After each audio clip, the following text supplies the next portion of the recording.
up. He behaved that way, but it's not Rich. disqualifying. So we're supposed to. Apparently, a former Supreme Court justice thinks that it's disqualifying, and hundreds of others who are in the legal profession think it's disqualifying.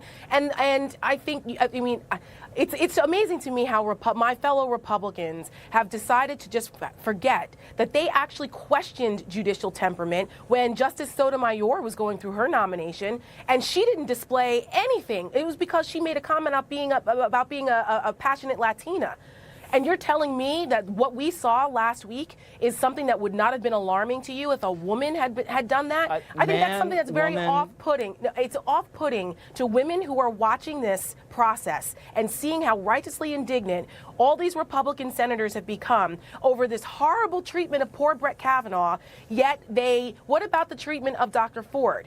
What about her family, her life being destroyed? She made the choice. She actually didn't make the choice because of politics. Her name was revealed, but she at least came forward and said it was her civic duty to let people know what had happened to her. And they say, oh, well, we believe her, but not enough. But this poor man and what he's gone through, her life is just as valuable as his. So frankly, I'm sick and tired of everyone making excuses for Brett Kavanaugh to lose it and go after senators like that, which is supposed to be a co-equal branch if he becomes a Supreme Court justice, for him to be able to get away with that and make excuses for it because he was upset. Just because he asked a question of senators doesn't mean he doesn't understand the Constitution. He didn't just ask questions. He was rude. To invoke the Clintons as that he's a victim of a conspiracy. That's not what he said, Anderson. Well, I mean, that's not what he said. He was talking about the motives. Right, that this was retribution. Why has been such a toxic process. And one of the reasons is the left is driven crazy by the fact that they lost this election they thought they were going to win, that Mitch McConnell held the seat open. They thought by the Clintons?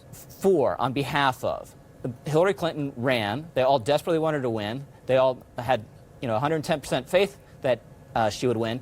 And when they didn't, an element of the left has gone hysterical and nuts. And clearly that is part of this process. I think that's it's not the nominee's job to be a partisan hack. Let other people defend him. It's not a potential Supreme Court justice nominee's job to be a partisan hack. Okay. No one else was going to defend him. Like that. It was all up to him. I thought, Anderson, going to your point about, I think you mentioned the Fox interview, when he was dispassionate and cool, I thought it was terrible.